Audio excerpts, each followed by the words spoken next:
For me, it's been a very, very inspiring weekend. Hopefully you found some of the words that I said to be inspirational as well. But I actually ended up being even more inspired than I could have imagined. But whenever a weekend like this is coming to an end, I shouldn't say an end, it's definitely a beginning. You have to ask yourself a question. Anybody with more than 2 working brain cells and a beating heart has to say, now what?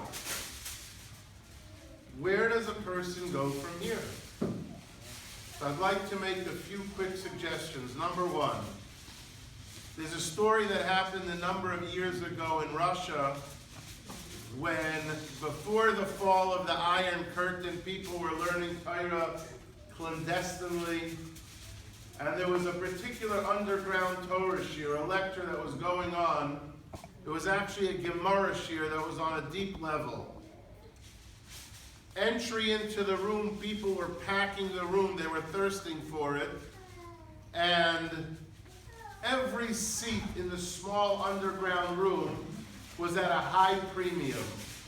To get in and listen to a shir on Gemara, it was a big deal. There was a particular person, an elderly man, who would be at the Gemara shir all the time, but people saw like he didn't understand a word of the Gemara. He sat there, but he didn't understand a word that was going on. So people approached him, not in it sounds like a harsh thing they asked him, but they respectfully approached him and said, listen, we appreciate that you're here, but clearly you don't follow or understand a blessed word that goes on. The seats are at a premium. We have people who are dying to get in and listen to the shir from the rabbi. So they respectfully suggested, maybe since you don't understand it anyway, like, stay home, could you give up your seat? There's like a scholar who really needs the seat. You don't understand what's going on anyway. So he turned to them and he said, I want to tell you something. Years ago, when I grew up in Russia, there was fighting between 2 factions. I'm forgetting the names of the 2. But like it was those on the red and those on the white. He says, one day, I was eating breakfast in an outdoor cafe. I was having a drink outside in the cafe, outdoors. And one of the factions came in with clubs. Let's say they were from the red one. And in part of the cafe was the opposition. With their clubs, they started to literally beat the opposition, and they came over to me, and they were about to club me, and I said, no, I'm not with them. I happen to be sitting in the outdoor cafe, but I'm not with them. And they looked at me and said, if you're sitting with them, then you're part of them. And he held up his hands to show the marks of the club even years and years later, and the bruises that he would forever carry with him. And he looked at them and said, because they told me when I said I'm not part of them, they said, if you're sitting with them, then you're part of them. So he looked at the people who were trying to say he should give up his seat in the Gemara class and said, I may not know what's going on, but one thing I can tell you, if I'm sitting with them, then I'm part of them. And they dropped their request about him picking up and leaving. The first thing that I'm humbly suggesting after a weekend like this, where TAL is so inspiring, and once again, as we've said so many times, the credit that goes to Rabbi Yonatan Taiwil, his wife and his children. They deserve a tremendous The first thing you go back and you tell people in Greater London is, listen to me. If you sit with them, then you're a part of them.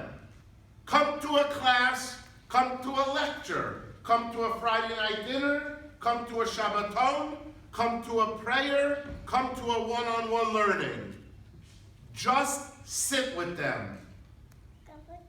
If 150 men, women, and children came together, it's not so that after the bounce house people say, great weekend. Great weekend, and now what? Suggestion number one, you find people, you invite them to the dozen things that the rabbi said and tell them, whether you understand or don't, whether you get it or not, if you sit with them, then you're part of them. Number two, perhaps the best to find the weekend, the rabbi actually referred to this Friday night when he said, why isn't every hotel we always go to, we can never get that hotel again because it's like booked and off the kazoo for the off the kazoo people. So the rabbi said, we bring so much kedusha that they should pay the rabbi royalties for their packed hotels. The rabbi may not have realized, but he was quoting something from the Ponevezh Rav. There's a well-known story about someone who became a trader. His name was Yosei Meshisa. I'm going to give you the elevator pitch of the story. The rabbis tell us that at one point, when he became a trader, so the Rishayim, the enemies of the Jews, told him to go into the Beis Hamikdash and to take out something that they would allow him to keep. He came out with the golden menorah. They said, you're a commoner, you can't have that. Go in and get something else more suited for you. You know you're not allowed to enter the Beis Hamikdash like hello. He said, I'm not going back in. They said, no, maybe you didn't understand. You go back in and get something else. They offered him taxes for 3 years. When he was still stubborn, they said, we'll kill you. He said, I'm not going back in. And they said, listen, if you don't go back in, you're going to suffer, I don't want to tell you after breakfast, but a horrible death. It was an indescribable death. And he called out these words. It's not enough that I angered my God once and I went in where I wasn't supposed to. I should anger him again? He didn't go in. He suffered a horrible, horrible death. Now, you don't have to have more intelligence than salad dressing to figure out the obvious question. He went in a minute ago, and all of a sudden he's not going back in? What changed? So the Ponevezh Rav tells us, because when he went in the first time, although he shouldn't have had gone in, he had a brush with Kedusha. And when you have a brush with Kedusha, you are changed forever. He went in, and he had this encounter with a moment of holiness, a moment of aura, a moment of Kedusha. You come out changed forever to the point he said, I'm not going back in. You want me to sum up the weekend from my perspective? It was a brush with Kedusha. Sure, there was great camaraderie and achdus, delicious food, davening that I may not have followed a lot of what was going on, but I knew a good thing. Hopefully you found the shiurim inspiring. But the bottom line is, when someone stops you today or tomorrow in Greater London and says, I'm in a rush, just tell me. Tell me about the weekend. Oh, I'll tell you what you missed. You missed a brush with Kedusha. And let them feel that they missed something, and God willing, they'll be at the next one. And then you tell them, because when you have a brush with Kedusha, you are changed forever. And that's the way I want you to sum up the weekend to people. It was a brush with Kedusha. People have the ability to go from here and make changes in their life. Let me tell you what type of changes I'm talking about. Maybe I could best introduce it with a quick story that happened. Now our oldest is a daughter, she's 20. This happened about 15 years ago when she was 5. She used to like going with me Shabbos afternoon to my afternoon shir. It was not just raining, but it was like hurricane-esque conditions. I probably shouldn't have taken her, it may not have been so smart, but I did. And garbage cans were rolling down the street this Shabbos afternoon. Twigs and small branches were breaking. I held her hand tight, and I'm an emotional guy. So all of a sudden, on the walk to shul, Shabbos, I turned to my 5-year-old daughter and I said, Gila, do you know what they must be saying now in heaven about us? Where are we walking on this Shabbat afternoon? To a place of entertainment? To a shopping mall? We're going to hear the word of Hashem. I bet you they're saying that every step is a mitzvah. One step is a mitzvah. Another step, a mitzvah. Every step we're taking is a mitzvah. I was literally getting carried away with my emotion. I said, I bet you they're saying about us, step, mitzvah, step, mitzvah, step, mitzvah. My 5-year-old kid turns to me and says, can I ask you a question then? I said, sure. She says, if you really believe every step is a mitzvah, why don't we just start taking smaller steps? That's what my kid says. You know what? She's right. I don't know if smaller steps get you more mitzvahs, but I'll tell you what they do get you. They get you success. People do not become successful. Yes, you have to have big aspirations and high dreams, but nobody becomes successful by saying, it's happening overnight. You know, by 4 o'clock tonight, I'm going to learn all of Shas. You've got to take small steps. Now, I don't know, I only had a chance of meeting people this weekend, and it's the nicest group. You know yourselves better. You've got to take a small step. It could be in the area of learning. It could be in the area of proper speech, in the area of Shabbat. It could be in any area. But if you had a brush with Kedusha, and if you're sitting with them, then take a small step. You want to know if a small step is a big deal? Like you probably wonder, am I getting a little bit carried away, like God's really into my small step? Fine, so I took something small upon myself. It almost seems inconsequential. It means something to God.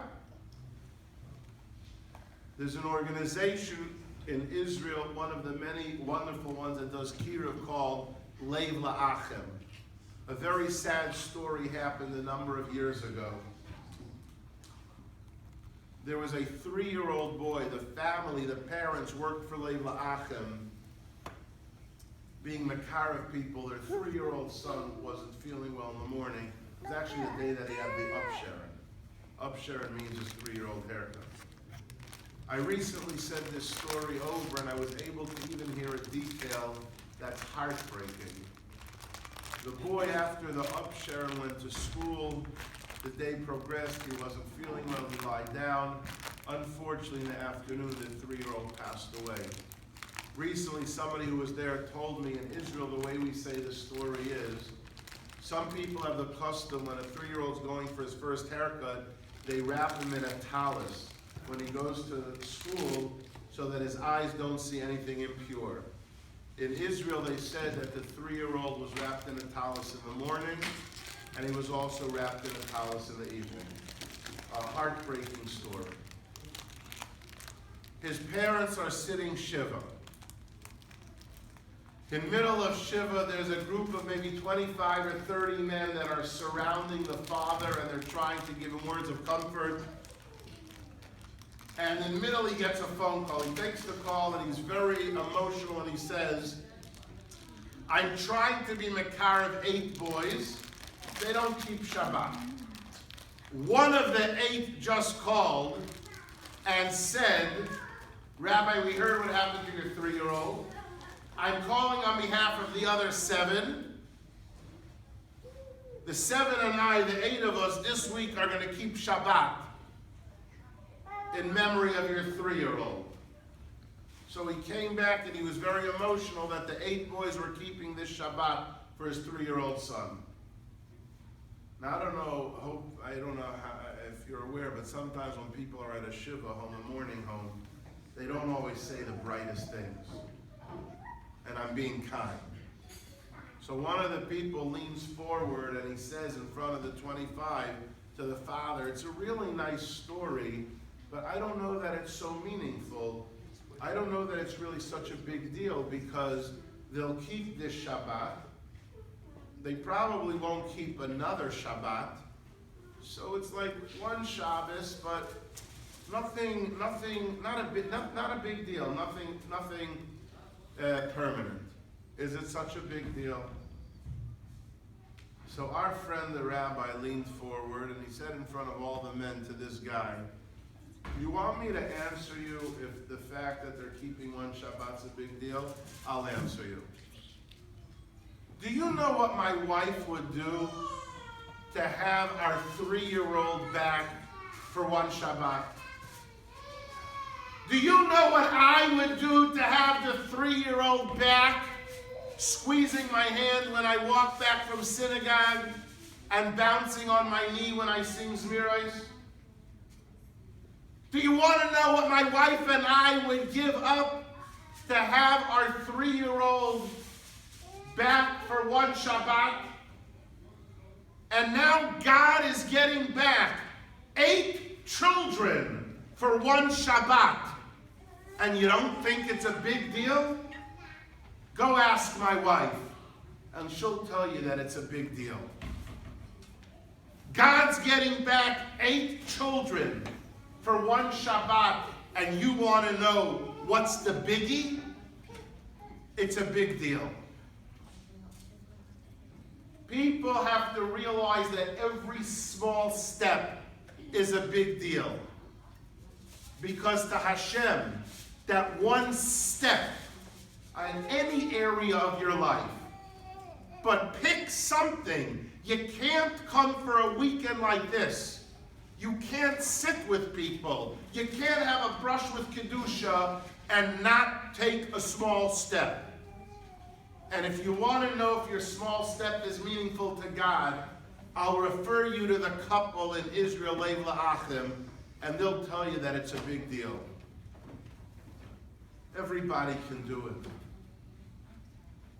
I'll tell you, a friend of mine wasn't well about 15 years ago, and in South Florida, he was starting his first round of treatment. And the nurse practitioner walks into my friend and says to my friend, who was a rabbi, Rabbi so-and-so, be positive. My friend told me that he was very caught off guard. And he started to tell the nurse practitioner who told him be positive, who are you to tell me to be positive? I've been strong, I've had chizuk, I've given chizuk to my family, to my greater community. Like, who are you to walk in and tell me to be positive? He really started to open up and give it to her. She turns to my friend and says, Rabbi, take it easy. 20 minutes ago, I took your blood for a blood test. And you asked me to get back to you and to tell you what your blood type is. So I walked in and I answered you, be positive. Now I want you to know that that's exactly the way the story went. But you know what? The nurse practitioner is right. It doesn't make a difference if your blood type is A, is B, O, positive, negative. If a person is willing to be positive, they could take that small step. And I really hope that my coming and our coming and sitting together, because listen, you sit with them, you're part of them. I'm part of TAL. We're all part of TAL. Who doesn't want to be alive with a life of living Torah action? If you had a brush with Kedusha and take a small step, I want to tell you one of the nicest Torah thoughts you'll ever hear. There's a famous quote in the Gemara Yesh kaina olam b'sha'ah achas. You could acquire your world in one sha'ah. Anybody want to tell me what a sha'ah is? 1 hour. There's a famous rule from Reb Tzadok that you translate a word the way it's used the first time in the Torah. Does anybody know in the beginning of Chumash where the word sha'ah is used the very first time? The rabbis of Al-Kaireh, where Rabbi Kadar go there? And it doesn't mean hour. You know where the word sha'ah is used the first time? When Cain's korban, his sacrifice, was rejected, it says, El Cain ve'el minchosai loy sha'ah. To Cain and his korban, he didn't turn. That means a sha'ah is a turn. You know what the rabbis tell us? Yesh kaina olamai b'sha'ah achas. You could acquire your world in one turn. I am not asking the people I spend Shabbos with. I am begging the people I spend Shabbos with.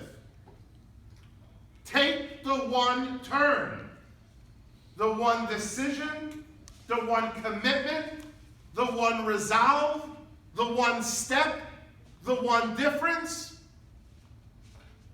I am truly begging from the bottom of my heart.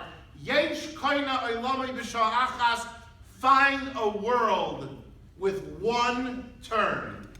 The boys can do it, the girls can do it, the men can do it, the women can do it. Be positive and take the small step. And do it and let people know about TAL. I want to end with one story.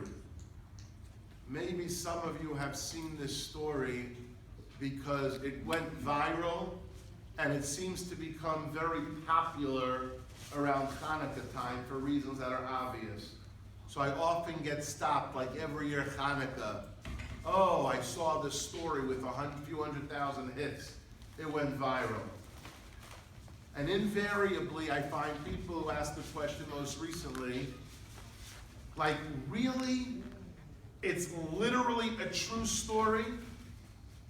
Yes, yes, and yes. There was a young man who survived the Holocaust. And he went ahead, he married a Jewish woman.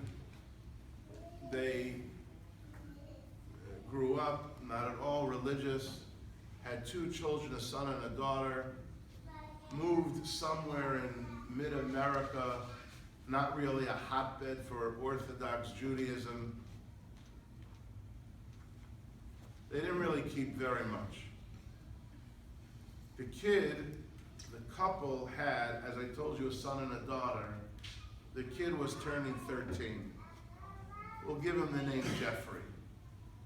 The father says to Jeffrey, listen, you're turning 13. We don't really keep anything, but money we have. I'm taking you to the mall. You could buy anything that you want at all for your bar mitzvah. That will be like a whole shindig and production. They go to the mall, he goes into some high-tech store, and he tells the 13-year-old Jeffrey, happy bar mitzvah, get what you want. The kid looks around, he's not interested in anything, but inexplicably, he's transfixed with the store on the other end of the mall, across the hallway. And his father's like, hello, just, get something. Get, the iPhone, the iPad, the iBerry, the iPing, Samsung 42. Get some, let's go. The kid is in a trance with a store across the hall of the mall. He says, I want something there. Keep in mind, you and I don't run the world, God does. So the father is like so embarrassed, he apologizes to the store owner. I'm sorry, I don't know what got into my kid, I apologize. And they leave the store. The kid is transfixed by a store across the hall, like that sells trinkets, little trinkets and little things. He walks in, and like he would be in a trance, he goes over to a wooden menorah, And he tells his father, that's what I want for my bar mitzvah. That like wooden menorah that looks, that's what you want? Yeah. He asks the guy how much it is, and the guy says it's not for sale. Oh, what do you mean it's not for sale? Everything's for sale. No, that's actually not for sale. Listen, buddy, my kid wants it. That's not for sale. That was made by somebody in the Holocaust who was murdered by the Nazis. It's not for sale. He says, what do you mean? He offers him a price, it's not for sale. Finally, he offers him some exorbitant sum, thousands of dollars. And he says, now it's for sale, you can have it. He bought this trinket wooden menorah for his kid, thousands of dollars. He obviously tells his kid, be exceedingly careful, like, they go home. Kids playing, using the menorah. A couple days later, the parents are downstairs and they hear like a crash. They run upstairs and they see that the little boy, Jeffrey, the girl, they're on the floor. The menorah had fallen and the wooden menorah is in pieces. So what's the guy gonna do? Yell at his kid? Thousands of dollars, you broke the wooden menorah, what's he gonna do? So he sits on the floor and he says, let me try to help put it together again. He's sitting on the floor, he's trying to put the menorah together, and trying to put one piece in another, he's having difficulty wedging it in. And he looks and he sees that the reason is, in between where the wood is split, there's like a piece of paper that's rolled up, and as a result, he has a hard time getting it wedged in. The father takes out the piece of paper, opens it up, and he starts reading it. He's reading the piece of paper. The family sees the father starting to get white and chalky. A couple seconds, he's into the note, reading the note, and all of a sudden, the father passes out. They literally start to Abba to wake him up and to revive him. Finally, they successfully revive him, but they see that he could barely speak. He was like chalk and white. When they sat him down and he was finally able to come to and to talk, he said, let me read you the note. The note wasn't written in English, but he read it to his family in English. And this is the note that Jeffrey's father read to his wife and 2 children. The note said, I am going through the Holocaust, and we know that the Nazis are approaching. But so is Hanukkah. And so I am building this menorah.